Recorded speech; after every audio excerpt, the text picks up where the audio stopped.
During the current crisis unfolding in Myanmar, events are happening so fast, it can feel challenging just to keep up with them. And we're working to increase our podcast production to stay abreast of this ever-changing crisis. Besides our podcasts, we encourage you to check out the blogs on our website, insightmyanmar.org, where you can also sign up for the regular newsletter. You can follow our social media as well. Just look for Insight Myanmar on your preferred platform. With that, let's head into our show.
And for this episode of Insight Myanmar podcast, we're really happy to be joined with Paing Aung.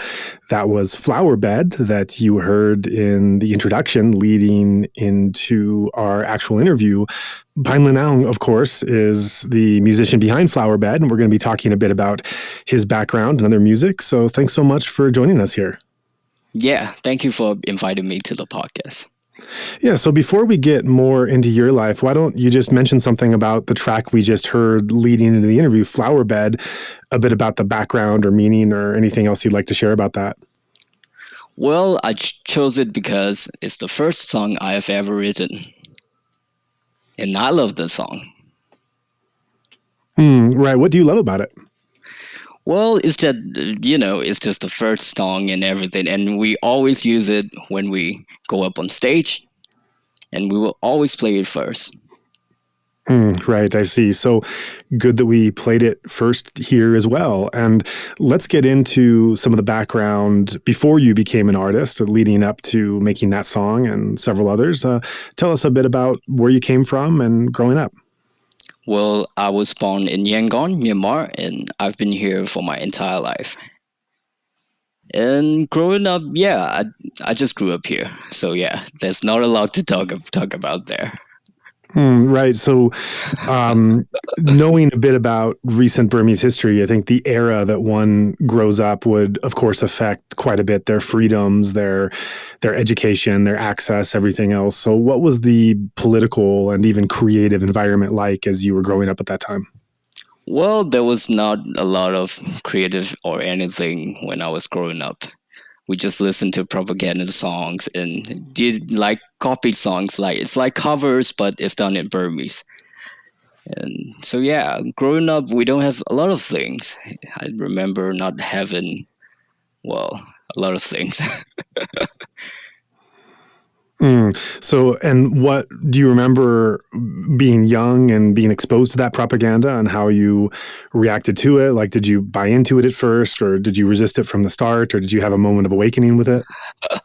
No, of course, I was into it because it's everywhere. I mean, it's at school, it's in advertising and everything. And we only have one TV channel, and all we watched was propagandas. And yeah, everything is almost everything is propagandas. I mean, you can see it in movies, and everywhere in music and everything. Can you give an example of like the type of propaganda message that was going on back then, and then not just the propaganda message, but then how it impacted you when you heard that message, how you started to believe in it or form an understanding based on that? Okay, one thing we always see on TV is how military generals are making donations to monasteries and the monks. Uh-huh. They're always showing that it's like these people are helping people. Generals, military generals are doing everything. They're everywhere. And another thing I remember was about dams, like big dams being built, I was and going to say that. Yeah. they were always singing about dams being built. How Myanmar is really rich in natural resources, and how these big dams are gonna help us, have electricity 24 hours, and we still don't have it. Weird. Mm-hmm. Right. So there was always generals donating to monks or to poor people or building bridges or putting up Yeah, dams yeah, or yeah. some new wing of a hospital or a school or something like that. And so this was the type of propaganda that you were seeing and hearing about visually. And then what impact did that have on you growing up? You say you bought into that? Yeah, I guess so. I mean, because everything, there's only one TV channel and it was on there all the time. So yeah, I think I bought into it. So did you have like a moment of awakening of realizing that things were not as they seem with the media or Yeah, yeah. yeah, when do you remember when that was? Yeah, I think it was about when I was turning around 17, 18. Mm-hmm. And internet was starting to open up. We could watch YouTube and stuff by then, I think. Or we were using VPN or something. But yeah, we were able to watch, and I was really into Wikipedia. I started reading things, and you can see how different ideas and how Western media is portraying a country. And I started to think, well, maybe not everything is true. Mm. And as you started to take in this different reality and different truth, how did that affect your outlook or impact you in general? I think it's make me more open minded, and how can I say it? I think I'm more acceptable to other opinions. Mm-hmm. Yeah. So growing up with this kind of propaganda, of course, there's different states in the past generation have had their own kind of insular culture. Russia, China, North Korea, Iran are some places that come to mind. And I've definitely spoken to people in those places about what it was like to believe that kind of insular message. And then kind of thinking of the movie The Truman Show, if you've seen that, of someone With who's Jim Carrey? basically, yeah, right, Yeah, basically I've seen living it. in a reality show and Yeah, then yeah, yeah. awakening to realize the fakeness and the artificiality of it and the presence of the real world outside. And I've spoken to people from those countries and others that when they realize the truth outside what they've been told internally, it is this kind of reformulation and reexamination of what was believed there. So, is that anything similar to what you went through, or if not you, do you have friends or family that maybe were still trapped in the Truman Show, or those that had real moments of awakening and breaking out of it? Well, politically, I don't think anyone is stuck in those anymore. But religion wise, I think, yeah, people are still stuck in there. How But, so? well, because you know how the military is now using religion to, how do I say it, to influence people. And it has always worked that way. And by religion, you mean Buddhism? Yeah, Buddhism, and not just Buddhism, they're using Christianity and even Islamic too. Yeah. And how have you seen that impact the religion? Well, uh, it hasn't impacted much on religion, but on the people. People starting to denounce their religion and stuff after the Rohingya incident and the coup. I think most people just opened their mind and started to see like how Buddhism is controlling people and influencing people. There's a lot of hate going on in Facebook and everything, and most of the monks were behind it. And by monks, I mean Buddhist monks. And you might know Mabata. Mm-hmm. Yeah, they were leading the charge They were leading these nationalistic ideas and anti-Islamic anti-Islamic propagandas against the people. And it's everywhere on the media and the social media. So when you talk about denouncing Buddhism, are you seeing people denounce the way that Buddhism is being manipulated by some of these monks that are cozy with the generals, or are you seeing a denouncement of the actual core of the Buddha as a historical person, as a teacher, as a set of teachings 2,500 years ago?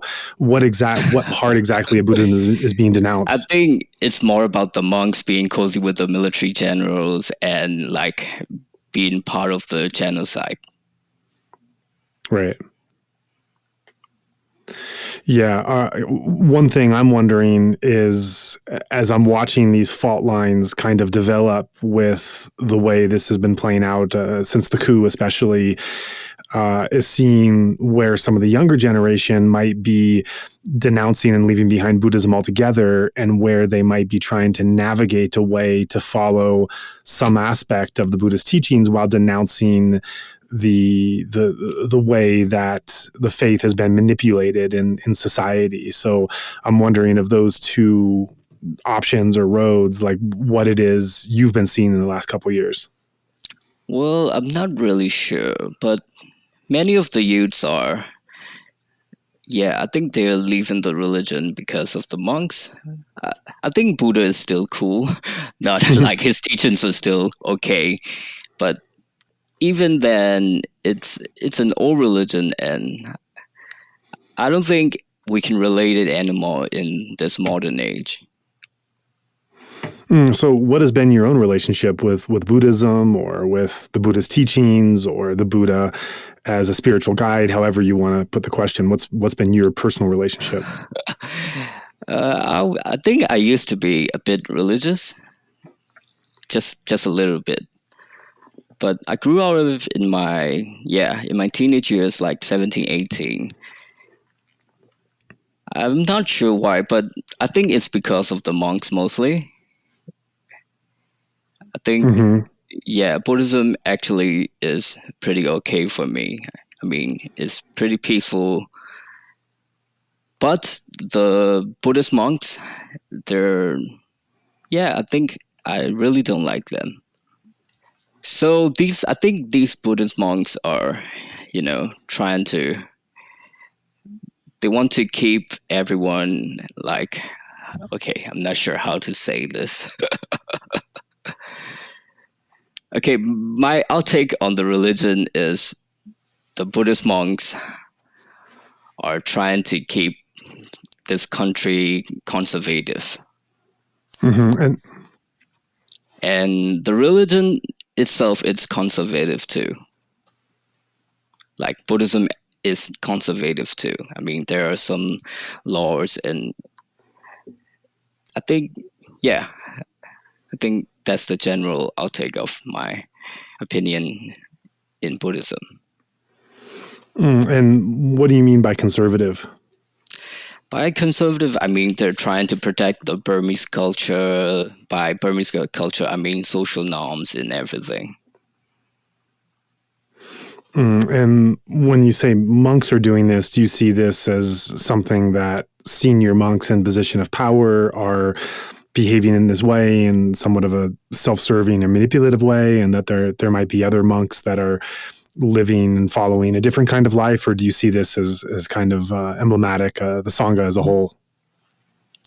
I think it's about 70% of the monks want to remain conservative, and they want to keep this country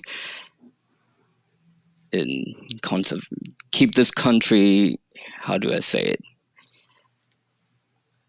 For the Burmese and the Buddhists. I think that's the way I would say it. Because they're afraid, I think they're afraid that Buddhism might die out, in hundreds of years or something. I think they're afraid that the religion might die, and if people start to get freedom. Right. So it sounds like you might be describing more nationalistic than conservative. That, from what you're saying, nationalistic in the sense of wanting to have a stronghold and a superiority of Bamar Yeah. people, and having Buddhism as a tool of that. And by conservative, I mean they want to keep the woman and people oppressed, you know? Like there are some laws that women can do this, women can do that, women Sure. can wear this, yeah. And those are all. I mean, there are many more like social norms that are conservative. About the 30%, I think there are monks that are living in the forest and everything. They live in rural areas, they help in the villages and stuff. And some are even running like they're running like schools and everything. Some of the monks are actually pretty nice. They don't go around. Right, because in my mind there were kind of three categories that popped up as I was trying to listen to you and understand, and those three categories I'd put in three categories that are in the non-nationalistic, jingoistic type of monks. But these are three very different types of categories that appear to my mind. One would be like the forest monks, as you mentioned, those that were seriously studying the practice or the study of it. And I would actually, and this is where I was kind of trying to get an understanding of the words, because I would call them conservative. I would call a forest monk who was practicing very seriously, following a conservative path in his practice, or someone who was studying very intently, also conservative. But I've met many quote unquote conservative Burmese Buddhist monks who are in no way nationalistic. And then a couple other categories that came to mind is one as being more socially engaged or community centered, of where it's less of a religious function they're doing and more of a kind of, community health, education, hygiene, things like that. And then a third category, which I would say is very much the smallest. You count on almost one hand how many monks I've met or heard of that fall in this category, would be progressive. Monks that are holding progressive ideals and understanding the world and where they fit, where the monkhood and spirituality fits in that world. So that's why I was curious, of those categories that came to my mind, where you put how you were looking at that 30%. I don't think I've ever met any monk that was progressive. Well, like the White Rose But I really don't. What's that? But I really don't talk to monks that much. Well, like the White Rose movement. Have you heard of that? Not really. Can you tell me more about it? Yeah, the White Rose movement. It was, what was his name? Shui Yarnan Sayada or someone? I'm probably mispronouncing it, but it was a monk who, I think he was in Thanlien, who started a movement of monks and Buddhists presenting white roses to Muslims, as Burmese Muslims, as a sign of like solidarity and support and like that.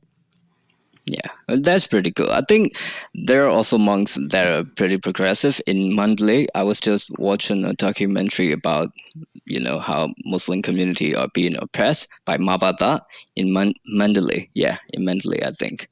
And there was a monk that was helping the Muslim community. He even went to the mosques and stuff. Yeah, I think there are some really progressive monks. Yeah, but I have personally never met them. Yeah, a lot of these stories just aren't getting out because they're getting drowned on one side by the hate speech of those who are nationalistic, and then the international media picks up on what sells, which is hate speech, and so this ends up drowning out or making those fearful who don't adhere to that.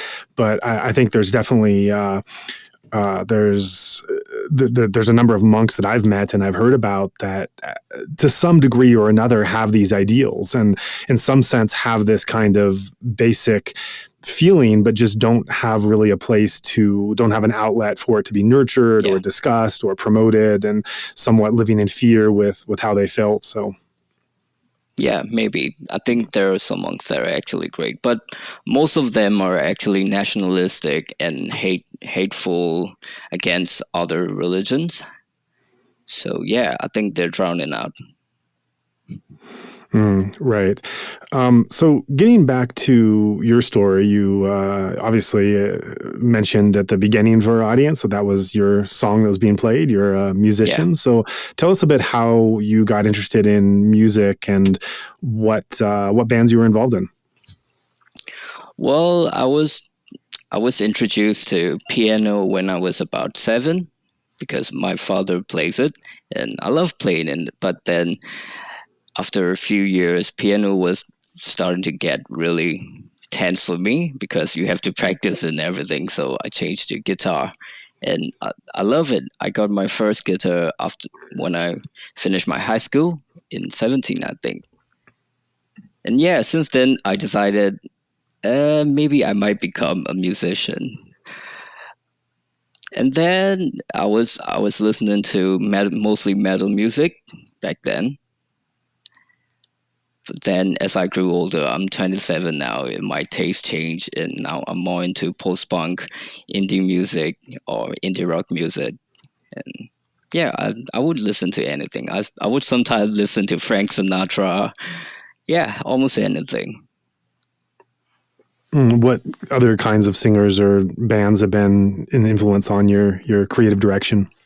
Oh yeah, my influences would be. Do you know the band The National? I don't. Okay, I'm just gonna keep talking about it. Okay, go So, ahead. the National, I really love the National. It's one of the main reason I've become a musician too, because the National and the Smiths. I mean, I would go in. I think I would say I'm more into the National because their writings. It has influenced me in many ways. I try to at first I try to write like them. I try to write like them, and it's just the way that the vocalist Matt Berninger writes really influenced me. It's just like how do I say? He was just rambling stuff, and those words just come out, and those things don't make any sense. And I love that writing style. So was that what you carried through in your own in the music that you ended up creating? That kind of Yeah, I love rambling style. writing nonsense. So you're writing nonsense, but would you say that your songs or the overall musical production you're doing, is there a meaning or a sentiment behind them? Yeah, the the the thing I like about my writing style or Matt Berninger, the thing I like about Matt Berninger's writing style is that you can interpret it however you like it. I mean, because it has many meanings. It doesn't make any sense, but you can take it as you want. You can take it as however you want it. You can interpret it however you want it. I want my songs to be like that.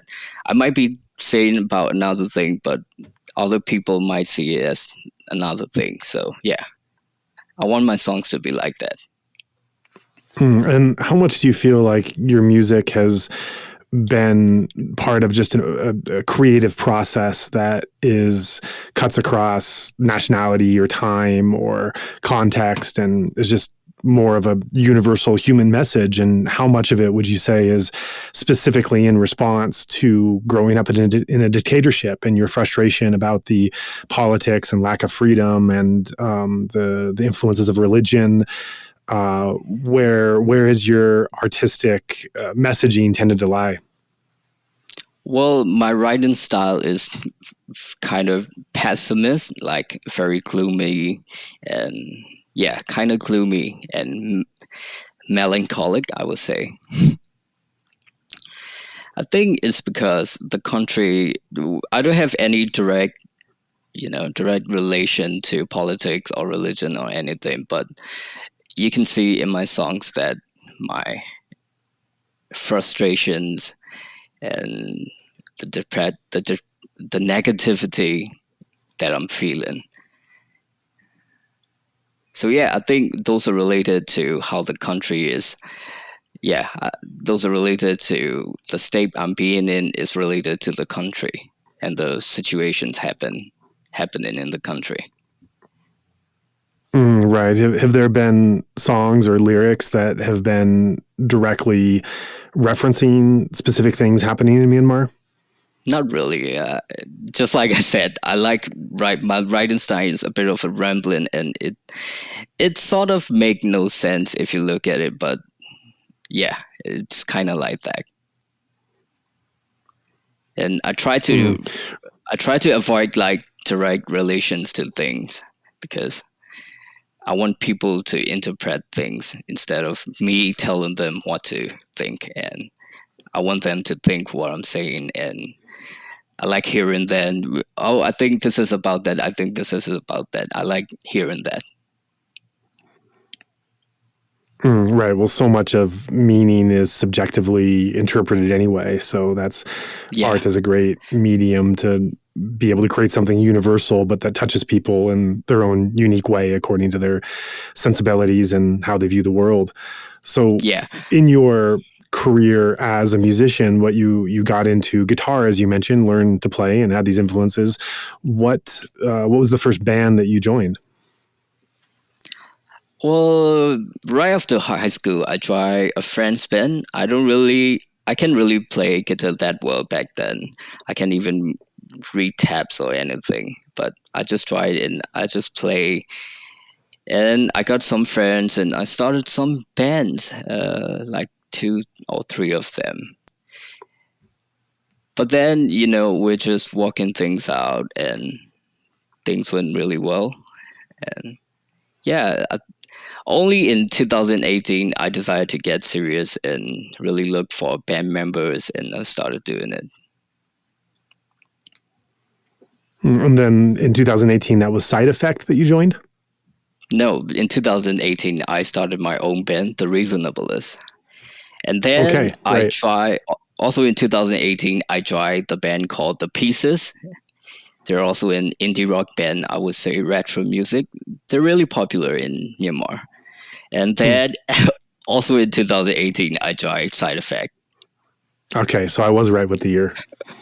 Yeah, you were right with the year. But yeah, I guess I just want to play as much as possible. And were these different styles that you were playing? Well, it's different, but it's not really that different. And each band has and my play is kind of the same.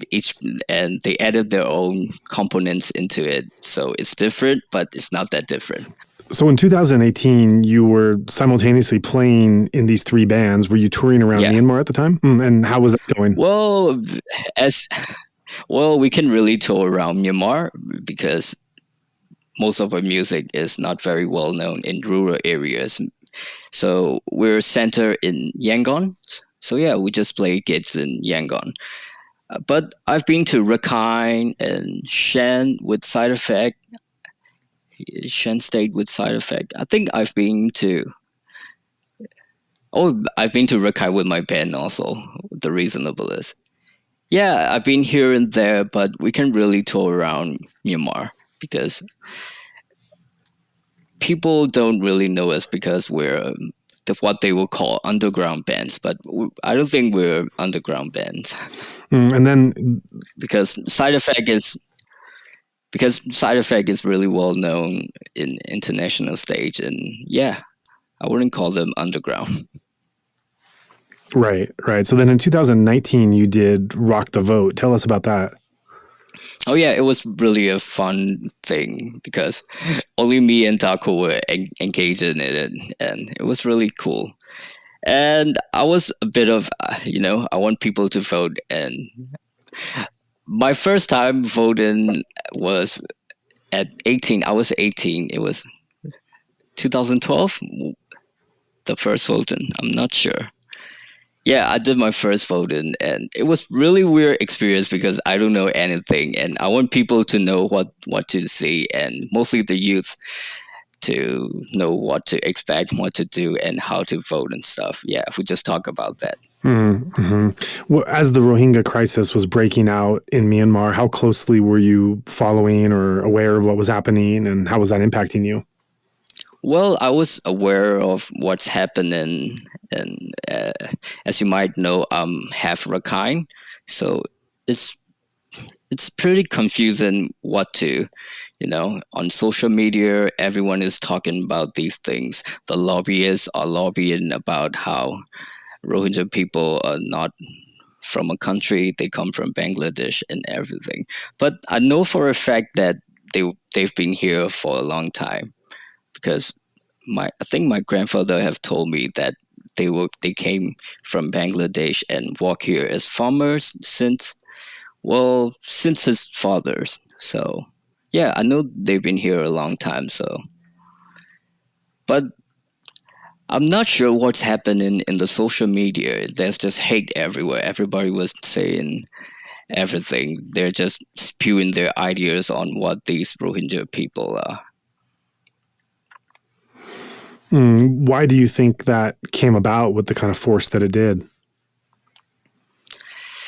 I think it's just the collective hate that was happening on the social media and in the outside world.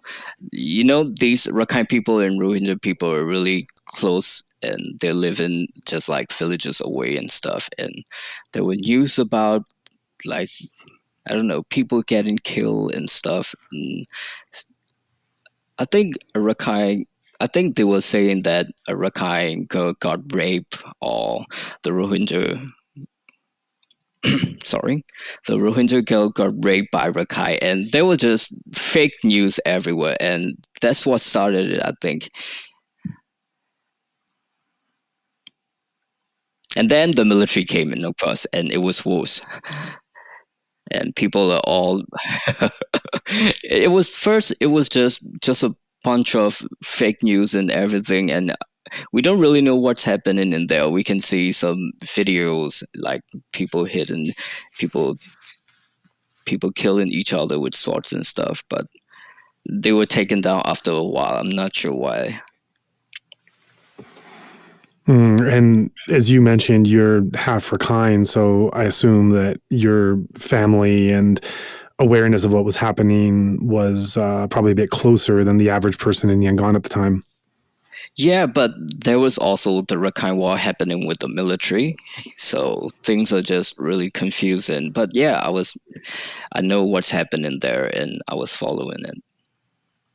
Right. Definitely the Rakhine Buddhists and the AA there find themselves between the Rohingya on one side and the Bamar Buddhists and Tamada on the other. It's a bit of a precarious place to be. What's been your perspective on seeing where the Rakhine people have tried to fit themselves within this developing conflict? So these things, those Rohingya stuff and everything, they were happening mostly in rural areas. But in Sidway, there was some burning of the mosques and stuff. And people from there say that a bunch of people they don't know where they came from. They just came into the city and started burning down mosques and started to spread violence on the streets. I don't really know what happened, but there might be some, like, I bet the military was behind it, or I'm not sure. There was something weird about that, how it started. Right, and your family still was living there throughout this time? Yeah, we were all born in Yangon, Myanmar. We don't have much connection to Rakhine, but we know stuff that are happening. Yeah, even my mom was born in Yangon, so yeah, we don't really have ties in Sidway, but you hear stuff about that in the Rakhine community, and you know what's happening. Right. Let's take a moment to listen to another one of your songs. Why don't you set it up for us, what we're about to listen to? Okay, this song is called PMA. PMA meant positive mental attitude. I wrote this in COVID period, I think third wave. It's just a new outlook on, like, life. I was feeling positive at that time. It was before the coup. It was around January 2021, just right before the coup. I was like feeling positive and how we should have positive outlook on life. And then the coup happened. and we recorded it back in 2021 January, and it was only released in like a month ago. Yeah, because we don't want to release it in the coup, and yeah, we just wait for a year and then it was released. All right, so let's listen to PMA.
And that was PMA that we just heard from our guest, Paing Thayar.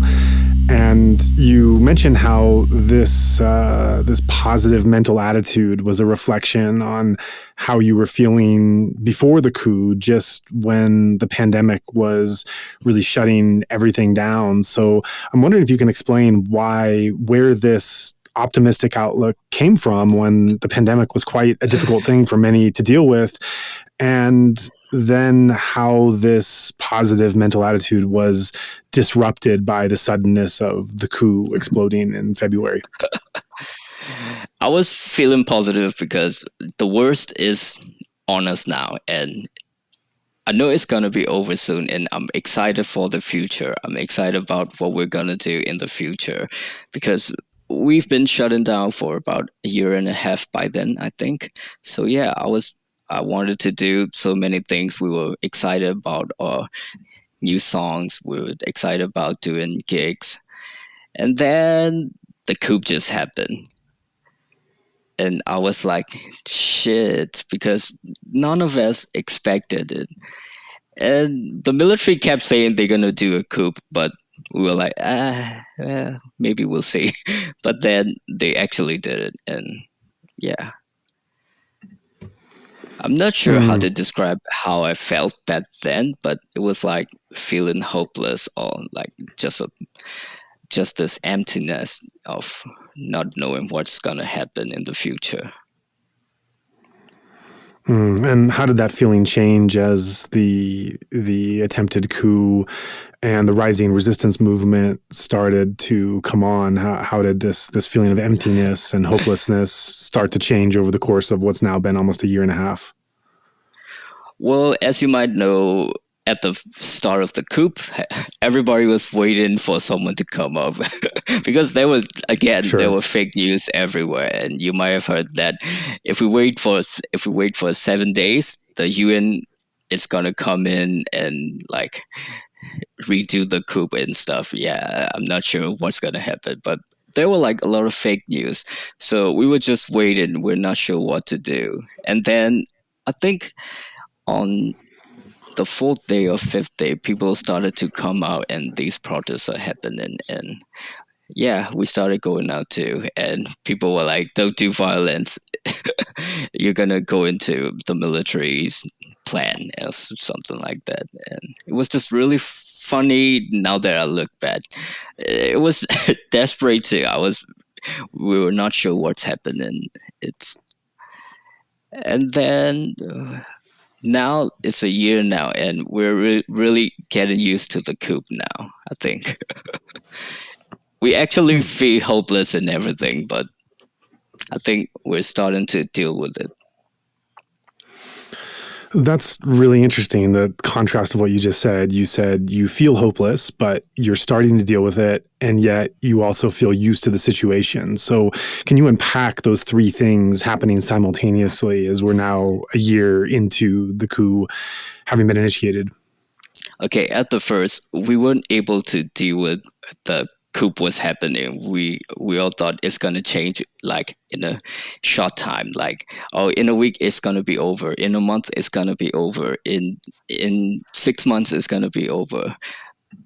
But then this, you know, I always knew this, but these coups, we have had coups in the history, and nothing ever ends with months or just a few years of time. This is going to be a long process, and we were all in false hopes and false motivations. We have to prepare for the long run. I think we're finally dealing with that now. We have that we have to have the stamina for the long run, and back then we can deal with that because we thought it's going to be overturned in a few months or something. So how does one prepare for the long run? What does it take to have stamina for the long run? I'm not sure. I think for now it's just mental preparation for now. Well, it's going to be a long fight. It's going to be a long run. We have to be resilient in everything. So it sounds like it's kind of changing the definition of what normal is, fitting into a new kind of normal. Is that right? Well, I'm not really sure how to say it. It's not like we're getting used to the coup or the revolution. It's like we're gonna be like, oh yeah, we have a coup. It's not like that, but we have to start preparing for the long run. And are there any specific ways that you see that people are preparing or that you think they should be preparing? Well, the first thing is to drop these false motivations and these false hopes. Like it's going to end in another month or it's going to end in another 3 months. Mm-hmm.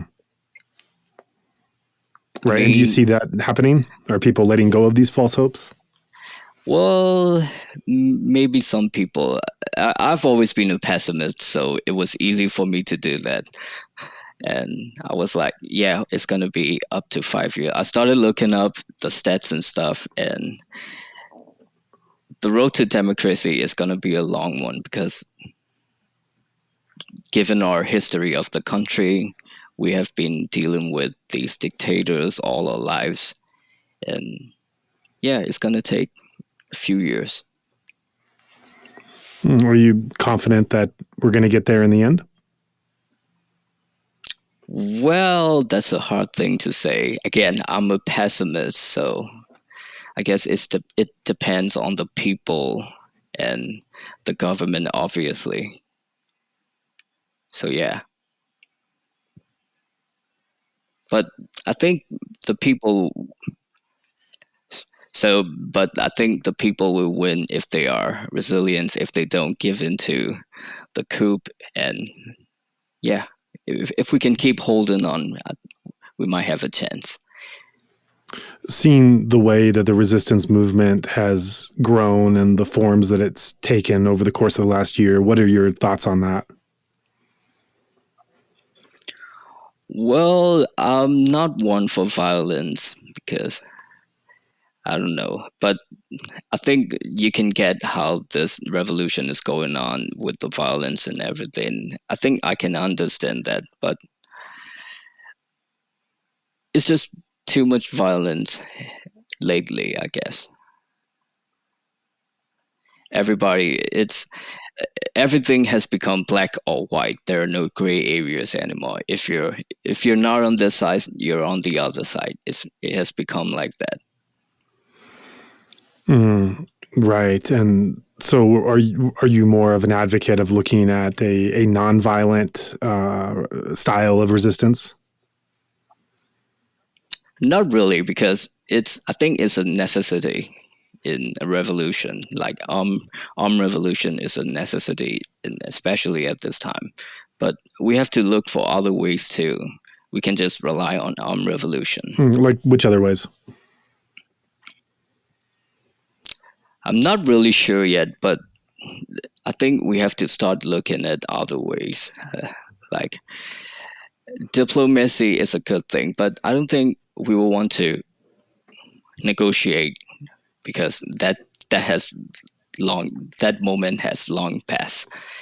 We can really negotiate anymore, and I'm not sure where it's gonna lead, but we can't rely on revolutionary alone.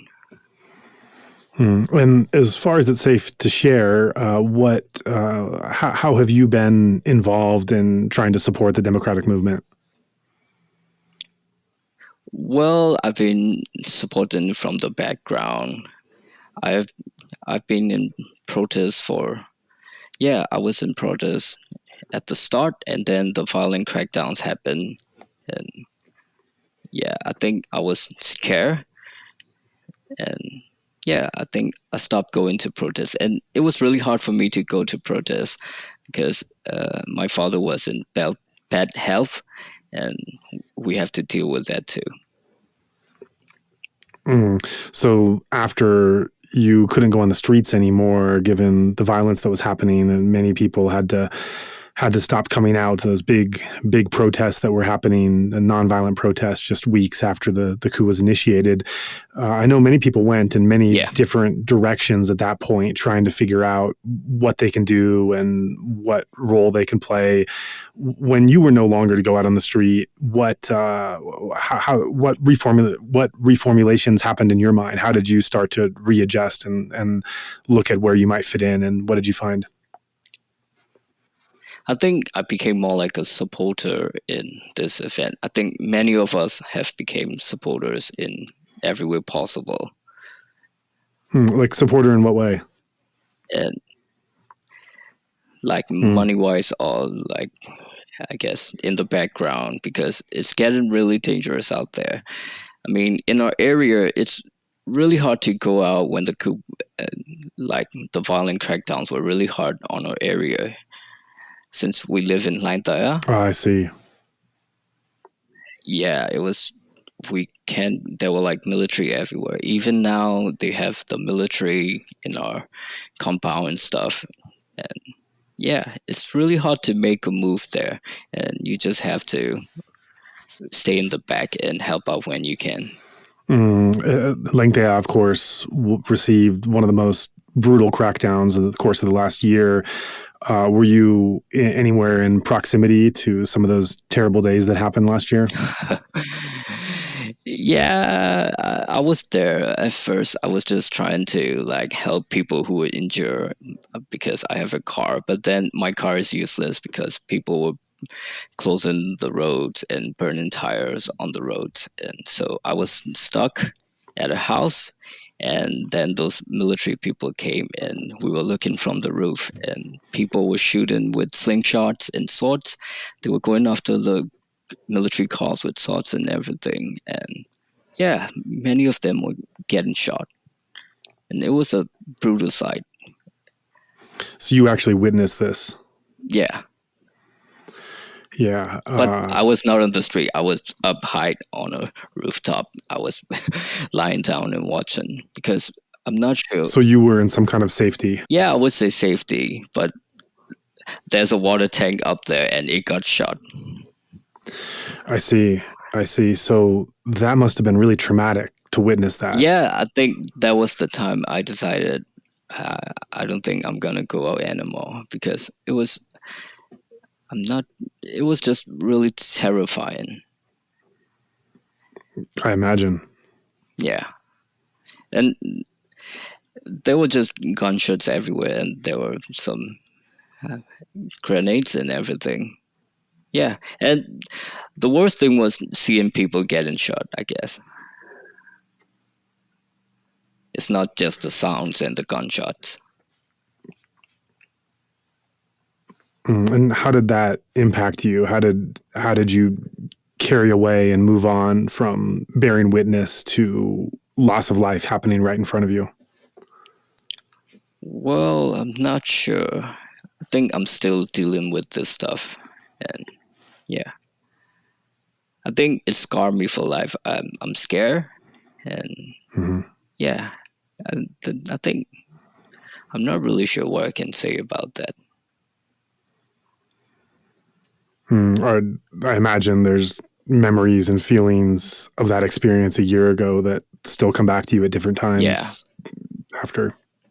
But we couldn't do much anyway because the car was stuck and the roads are closed and everything. And we were stuck there for about 5 hours, I think. On the roof. Yeah, and it was a girls' dorm, so we were staying there so that the soldiers won't come and check. Right. Yeah. After that terrible day in Hlaing Thayar, of course, you're still living there now. How we heard so much about that day in the news when that crackdown happened, and actually even before it took place, we saw the signs that it was building up to a point where something was going to happen. But I haven't heard so much about Hlaing Thayar in the past year since that event. How have things been progressing in the course of the last year in your region of Yangon? Well, in Yangon, there are shootings and bombings. At first, it was very frequent, and it's a bit dying down these days. I mean, I would hear bombings and shootings every 3 days or so back then, but now it's getting less frequent. What you mentioned how people have to prepare for the long term. This is going to take a long time. You estimated 5 years yourself. That's a long time, not just to maintain practically living under those conditions and the constant fear and strategizing and operations and everything, but also the mental or emotional component of continuing to be motivated and to have morale, to have belief that things are going well and momentum is in your favor. At this particular moment, what do you feel is the current morale of those you're in contact with in the revolution? Well, for now, moral is good, I would say, because I think things are going pretty well for the revolutionary movement. So yeah, I think moral is pretty good. But by 5 years, I meant not just the revolution. It's about returning to democracy. I mean, we're gonna have so many reformations, and I guess we have to start from the zero again. We have to start from zero once again. Mm-hmm. Being an artist yourself and a musician, what do you feel is the role of artists today in the revolution? Well, we can really influence people on the, how do I say it? I think it's really important that we keep people updated about. Okay, it's not that. I haven't been an artist since the coup. I mean, I haven't played gigs for about 2 years now. I mean, it's just, this is very depressing state, and I think I stopped being an artist since the coup. Yeah. So I know obviously you're not able to tour anymore with safety, but have you been able to? We can even do recording or do gigs. Why is that? Because I don't want to do gigs while people in a country are suffering. And on the other side, I know that my music might help some people. So yeah, it's just very contrasting feelings. Have you thought of making music with a revolutionary theme, or have you you don't have the real mindset or mental attitude for that at the moment? I don't think I have anything to say about anything right at this moment because my creative mind has been shut. And yeah, I don't think I can write anything new for now. So I'm focusing on other stuff. I'm writing. I'm trying to do a podcast. Yeah, I'm shifting my ideas and trying to be creative in other ways. So tell us about the podcast that you're starting. You have already heard. I started a podcast called The Burmese Rambler. It's just things. I'm doing it to get my thoughts out somewhere, anywhere, so that people can know what I'm thinking and share my opinions.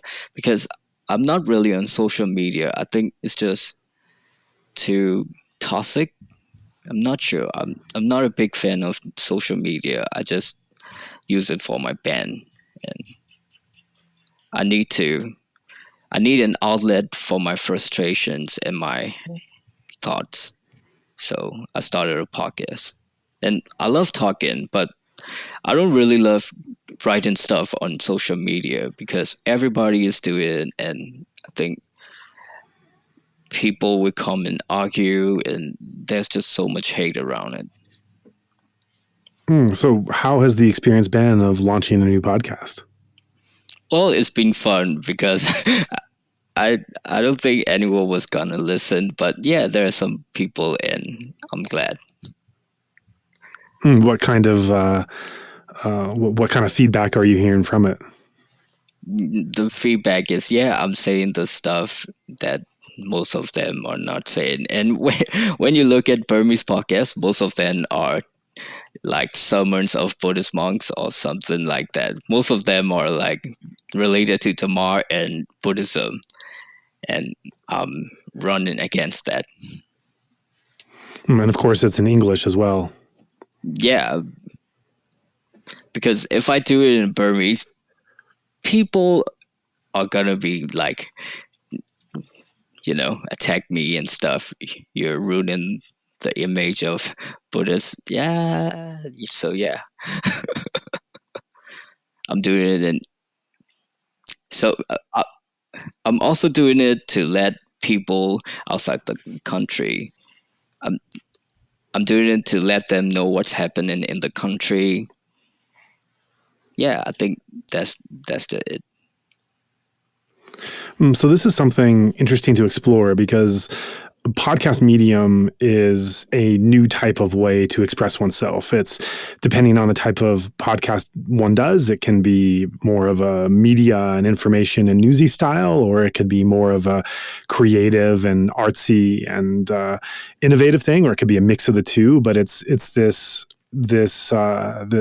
different medium of how one can express oneself and start to bring up different ideas and bypass the conventional ways, the conventional gatekeepers of being able to put thoughts and ideas out there. What do you see at this moment in Myanmar and what the society is going through, of what role and importance podcasts can potentially have within Myanmar society at this moment? I think people has to get off social media and start listening to podcasts or like useful things, because people only use Facebook here, and that's not informative or anything. It's just, I guess, things are just chaotic in there. And on podcasts, you can actually listen to what someone's saying. And yeah, I don't think many people listen to podcasts here in Myanmar, but yeah, I would encourage them to listen more podcasts. What do you think that podcasts can do that other forms of expression, other mediums of news or creativity cannot do? What's special about the podcast format, in your opinion? Not really sure, because I haven't been on other media sharing my opinions. I think it's really cool just because people can come and attack you or write negative things about it, about your ideas. Like when you put something on Facebook, many random people are gonna just come in and write a bunch of stuff. They're gonna swear you, just a bunch of negativity, and they're not even gonna listen to what you're saying. They're gonna take it however you want it. For a podcast, they actually have to listen to get what you're saying.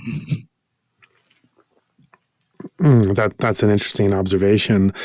I've spoken to other Burmese podcasters. I'd include those Burmese citizens of different backgrounds that are doing podcasts in the country, as well as foreigners like myself that are doing a podcast on Myanmar topics, this kind of developing ecosystem, and have had conversations about what would it take to have this industry and this kind of ecosystem start to take off in Myanmar, so we can have a diversity of content and opinions and discussion and formats and everything else. What do you think it would take to have this take off as a creative medium in Myanmar? I think, okay, first of all, people have to get off from Facebook. At first, I thought the military is going to ban Facebook. I mean, they technically banned it. We're just using it with VPNs and stuff. So I wanted to try new mediums, and I was trying to get information and what other people are thinking. What's your, well, actually, it's not so much the community I was looking at in terms of other podcasters. It was more the audience, more the context. I mean, you're speaking out to people that are presumably listening and thinking about what you say. So, it's looking at what does it take for this thing to really grow and become something that matters. Yeah, that's what I can think. I mean, I'm not really sure what I can do to attract more audience, because podcast itself doesn't get a lot of audience, and that's what I like about it. And only a few are listening to it, and those few are willing to listen to you. And instead of just having loads of people not listening, rather than I would happily take some people listening to what I'm saying. I don't think podcast is gonna grow really big in Myanmar. I don't see it happening as of now. And for your own podcast platform, what kinds of topics or messages are you trying to get out there? I'm trying to put messages like how religion related to religion and politics, I guess. But I'm not an expert in any of those. So they get a raw perspective of a citizen living in Myanmar and how I'm feeling, just my opinions about it. Well, let's take another break and listen to another song that you did, another creative medium before podcasting, before the coup. Set us up for what we're going to listen to this time. Okay, we're going to listen Brand New Troubles. It was written in 2018, and it was just, we were having loads of new problems back then with everything going on. And so, yeah, it was just troubles coming in from every direction. And yeah, it was also about my depression, which I'm still dealing with. And my pessimistic views on life. Yeah. Okay, let's listen to Brand New Troubles.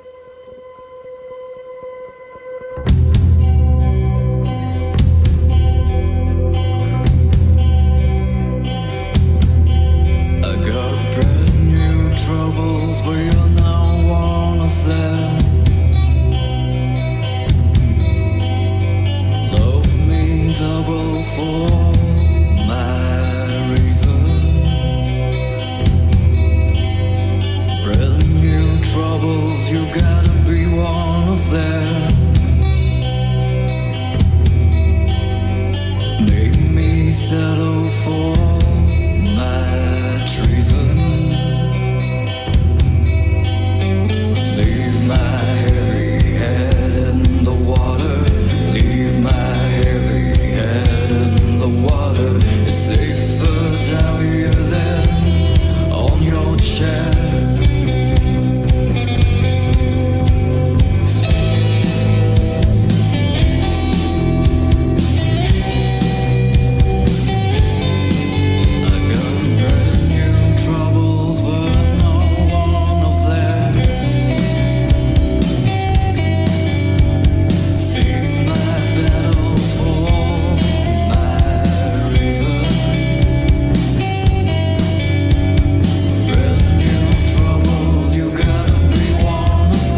All right, so we just listened to your song Brand New Troubles, and you referenced how this was written in light of the troubles that were coming both internally and externally, which are both worthy of a look. First, the external troubles, 2018 being a time that you saw a lot of dangers and difficulties in your country and society at the time. What were those that you saw coming that inspired the song?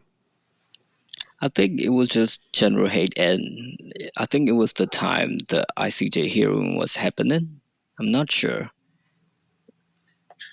but they were like everything was, glooming, and I can sense that it's troubling, and we're gonna have brand new troubles, and how I want to leave my heavy head in the water and drown out myself. It's just about that. And you referenced that it was also coming internally from a state of depression that must be difficult to deal with. And in Myanmar society, how possible is it to be open and vulnerable and seek treatment for something like mental health issues like depression? I don't think we don't have a lot of treatments available here. If you go to a clinic, they're gonna assume you're, what would I say, you're mentally disabled or something like that. And people don't usually go to clinics for mental disorders. And I was dealing it with myself, and I think I did pretty well. Because I was trying to write down everything I was feeling, and yeah, it was a really hard time. I'm not sure why, but it was. I'm trying to remember. Sure. I was just first starting out as a musician, and things haven't been working out as much as I have hoped for. Although I started a band in 2018 and I got record deals and stuff and tried 3 bands in 2018, I still was, unsatisfied and everything. Human condition. Yeah, I'm not sure why, but it's really hard for me because the social norms are like you have to get a job, you can become a musician and stuff, and I have to deal with that. And since there are no clinics or doctors available here, I have to deal with it myself. I have to take it in. I have to write it down. I have to accept that I'm becoming a musician. Did you ever have any background or interest in meditation? Well, not really. I've never tried meditation. I think I've tried meditation. I even went to a Buddhist meditation camp when I was like 16. Yeah. But it was just all fun, and I ended up getting allergies because it was in the middle of nowhere, and I ended up getting allergies and ended up not doing much. Yeah. I see. Right. And then, of course, the coup happened. COVID happened, and then the coup. Both of these events can trigger people with no history of mental difficulties of responding in all kinds of ways, given how difficult these two sets of crises were. You had depression before the coup and before COVID. So once these two things hit, how did that affect your condition? I think I did quite well with COVID, but the coup is different. COVID is pandemic, and I was feeling I'm experiencing something that human race only get to experience in every 100 years or so. So I was like, yeah, I'm experiencing this and not excited, but I'm like, this is going to be history and I'm experiencing this. I have to. I guess I was a bit excited about the pandemic. But not so excited about the coup. But not after like third wave happened and people started dying, and I was like, Yeah, shit. yeah, I yeah. would get like stressed over maybe I can't breathe anymore, maybe I have COVID, because I Mm, was going to hospitals every week in week out because my father was in really bad condition back then. hmm. Yeah, and the coup, the same thing. I was like, well, not everybody experienced a coup. I was like, my uncle has experienced a coup. My dad and my mother have experienced a coup. I guess it's my time to Mm, experience a coup. mm, And I was like, I'm going to experience it and I'm going to come out better from this experience. And have you? I'm not sure. I'm still processing this. I'm And sure. after this, I might be able to tell what was happening. And yeah, I don't know, I might come out worse or I might come out better. Hmm. Where do you see the movement at this moment, a year into the coup, and looking ahead of how things are going and where we're going next? How do you look at this current moment that we're in? Well, right now, again, I'm a pessimist, so I I think everything that can go wrong will go wrong. So yeah, the worst thing that can happen is the military winning, and I have imagined that, and yeah, it could happen, but we might also win. It's a slim chance, but yeah, I think we can do it, and things are looking pretty decent right now, I guess.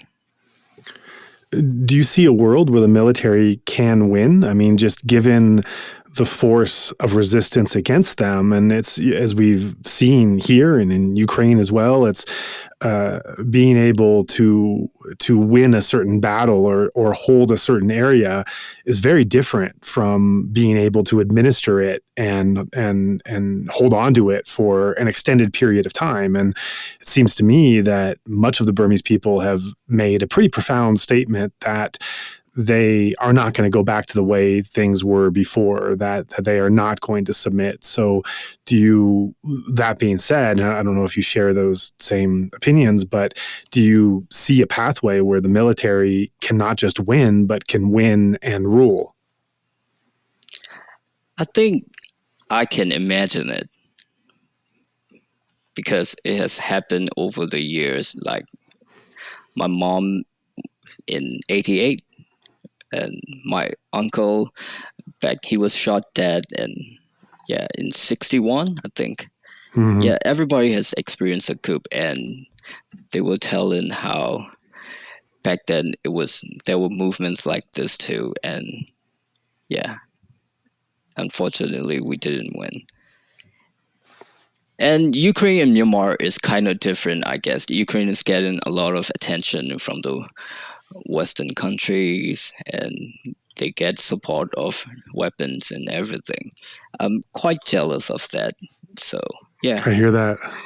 yeah. I mean, I know we're just a country in nowhere, probably just a small one, and yeah. But I mean, we need help too, and I guess I'm not sure how Europeans and Europe countries and US see us. Like, it's just a country ruined by history, by dictatorships over and over again. So, and maybe they see it as a civil war, but it's not actually a civil war, I guess. Mm, right. Yeah. Are there things that make you hopeful in seeing how this is playing out? Yeah, sometimes I'm hopeful when I hear stuff like somebody's gonna help, or because we cannot deal with this alone. The ASEAN is not with us. Obviously, they're talking to the military junta. They're giving chances to military junta, and well, all the neighboring countries are kind of siding with the military junta. So yeah, it's I'm sometimes hopeful. Like we're getting a lot of help from US, and yeah, it's kind of cool. But there are things like we can get the money out from U.S. banks, the NUG government. Right. Speaking of the NUG, what's been your evaluation of how they've been leading? Again, I'm a pessimist, and Sure. I doubt many people share my view because people love NUG here. I mean, at first, I was really hopeful because we're forming a interim government and everything. I was like, yes, we're gonna do shit. We're gonna start changing things. We're gonna be, but then a year is a very long time. I mean, at Yeah. first when UN made a statement, I was like, yes, UN made a statement. We're gonna be free soon. But then UN just kept making these statements, and Uh-huh. and there's a joke in the country that's saying they're closing doors, they're opening doors, and nothing's happening. So yeah, NUG, I'm still kind of hopeful for them because they're a government, and yeah, maybe they'll do something because right now, from what I see, people are leading them instead of NUG is leading the people. We are telling them what to do, do that, do that, do that, and people are Mm-hmm. shouting at them, and they're just doing that.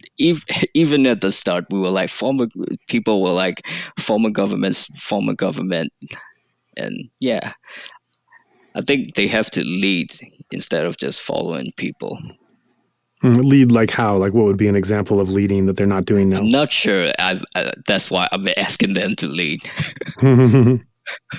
because again, I wasn't really into politics before all this. Like I always try to keep things because people have opinions, right? And I myself have pretty. Some people would say extreme or negative opinions, so I can understand other people's opinions, and so yeah, I thought politics, maybe not my cake. Right.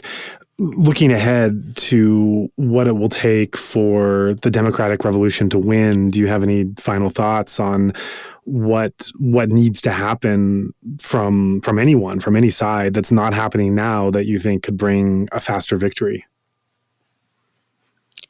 I think having more funds and support of weapons might help because from what I know, we have the manpower, but we don't have weapons. But again, we can rely on armed revolutionary alone. We have to look at other sides too, like diplomacy.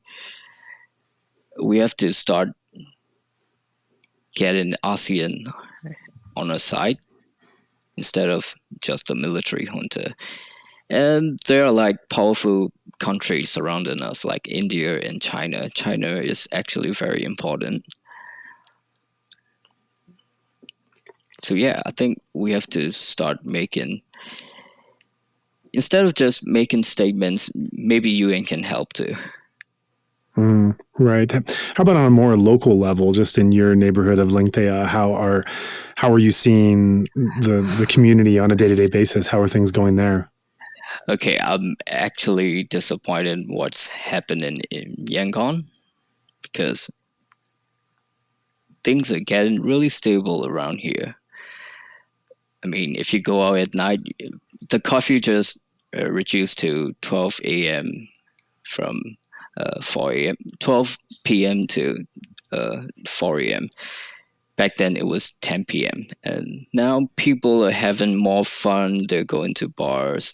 The clubs are open all night. And when you just go out, you see people are enjoying in bars and restaurants and everything. And it kind of disappoints me.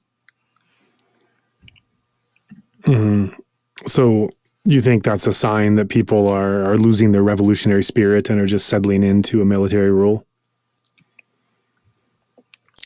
I think the revolutionary spirit has lowered down since many of us have moved on to become just supporters instead of just revolutionaries. Because back when the coup was happening, everyone was an activist, everyone was involved with the revolution. We were in protest and everything. But now we were back as supporter roles, and that's not actually a good sign.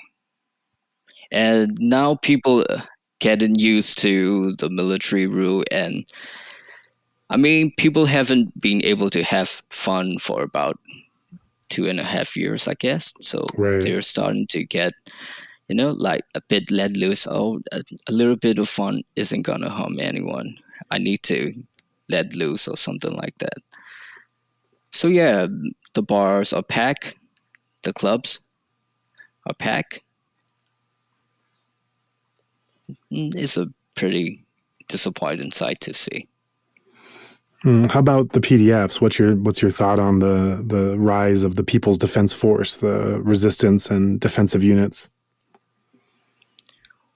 Well, I think again, I said armed revolutionary movement is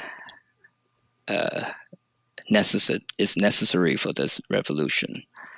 But again, I don't want people to just rely on armed revolution. Right, understood. Because okay, I'm gonna say, how do I say that? Because I mean, we can kill all of them, right? Or can we? I mean, you can kill everyone that's opposing your idea. You can kill everyone that are military supporters. They're always gonna be opposing ideas to you, and you just can't kill them. Right now, the revolution, there are just some injustice starting to come in. You might have heard of Paul Demony, a monk who was in charge of a PDF force. Yes, he just killed 20 people in a village. Yeah, so I think the violence is gonna happen more, and more innocent people are gonna be involved in it. So yeah, again, I will say this: you can kill everyone that is opposing to your ideas. They're also civilians and citizens. Just because they're military supporter, you have to kill them as long as they're not harmful to society and people. Yeah, I mean, I'll just say we can kill them at all. Right. It's certainly a hard situation now. Yeah, because everything is becoming black and white. Again, like I said, if you're not on this side, you're on that side. And hard to know how to approach a dialogue with the Tamada at the moment as well. Yeah, because everybody is like, I'm not sure everyone is at their limit. They're ready to explode. And you put guns into their hands, and yeah. These things are bound to happen, I guess. Again, I'm saying all these things because I'm not against the revolution or I'm siding with the military. It's just that we need to see some things from different perspective, like a middle ground. I'm not saying about everything, just some things. When human lives are involved, you have to see things on a human level instead of just using guns. Yeah. Yeah, I guess that's what I would say about that. Revolution wise, I think we're doing well. Yeah, I think we're doing well. Well, thanks for these comments. Thanks for checking in. I know it's middle of the night there in Yangon now, so thanks for staying up with us. And as we finish this interview, we'll be taken away with a fourth and final one of your songs for the outro. So set up what we're about to listen to as this interview comes to a close. Okay, the last one is called Away. It's the same meaning in English and in Myanmar. So name it Away. And it's just mean I want to run away from all this well, all society and how all these changes and all these troubles and everything and all these, how do I say it, all these traps and everything. I just it's about wanting to run away from all this. I mean, you could probably get where I'm standing from this song. Like, I'm not against violence, but I'm actually against violence when it's injustice, I guess. That's very evocative. I imagine there's a lot of people that want to run away now as well, that are trapped in a really terrible ongoing situation, and our platform is doing all we can. Yeah, but that song was written in 2020. Yeah, and 2019, I think. But maybe relevant now. Yeah, everything is coming to relevant now, like brand new troubles and everything. We're facing new troubles every day. And yeah, I mean, we're going to have more of them. Like, we're going to have hardship over the years. I mean, war hasn't spread to the cities. I think it's going to come soon. And yeah, we have to be prepared for it. Well, let's listen to Away, and thank you so much for taking the time to join us. Yeah, I think I may have made it depressed too. You're just being real. That's all these talks are. They're just being real. That's whatever real is. That's the point of them. I'm pessimist, but yeah, I mean, everything that can go wrong will go wrong. So yeah, hold on, people. Well, thanks for being real with us. Yeah, thank you for inviting me to the podcast too.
For a lot of podcast listeners, as soon as the fundraising requests start up, you kind of just zone out and skip ahead till it's over. But I ask that if you've taken the time to listen to our full podcast, that you also take the time to consider our spiel. Some may assume that producing a 2-hour episode wouldn't take much more time than the conversation itself. But so much goes into it. In advance of the interview, our content team reviews the biography and relevant works of the upcoming guest, and we discuss the best way to use our limited time together. After the interview is complete, the raw audio file is sent to our sound engineer, who shapes it into working order. A single episode can take several full days of solid production work in the studio, which is then carefully coordinated with our content team to ensure smooth listening. Further edits and post-production magic bring the eventual episode to your ears, along with extensive written descriptions of each interview, which we publish on our blog and on social media as well. Many of these steps require an outlay of funds in some way or another. We hope that each episode helps to inform you about the ongoing crisis, and if you find it of value, we also hope that you can consider supporting our mission. If you would like to join in our mission to support those in Myanmar who are being impacted by the military coup, we welcome your contribution in any form, currency, or transfer method. Your donation will go to support a wide range of humanitarian missions, aiding those local communities who need it most. Donations are directed to such causes as the Civil Disobedience Movement, CDM, families of deceased victims, internally displaced person, IDP camps, food for impoverished communities, military defection campaigns, undercover journalists, monasteries and nunneries, education initiatives, the purchasing of protective equipment and medical supplies, COVID relief, and much more. We also make sure that our donation fund supports a diverse range of religious and ethnic groups across the country. We invite you to visit our website to learn more about past projects as well as upcoming needs. You can give a general donation or earmark your contribution for a specific activity or project you would like to support, perhaps even something you heard about in this very episode. All of this humanitarian aid work is carried out by our nonprofit mission, Better Burma. Any donation you give on our Insight Myanmar website is directed towards this fund. Alternatively, you can also visit the Better Burma website, betterburma.org. That's BETTERBURMA.org, and donate directly there. In either case, your donation goes to the same cause, and both websites accept credit cards. You can also give via PayPal by going to paypal.me/betterburma. Additionally, we take donations through Patreon, Venmo, GoFundMe, and Cash App. Simply search Better Burma on each platform and you'll find our account. You can also visit either the Insight Myanmar or Better Burma websites for specific links to those respective accounts, or email us at info@betterburma.org. If you'd like to give in another way, please contact us. Thank you so much for your kind consideration and support.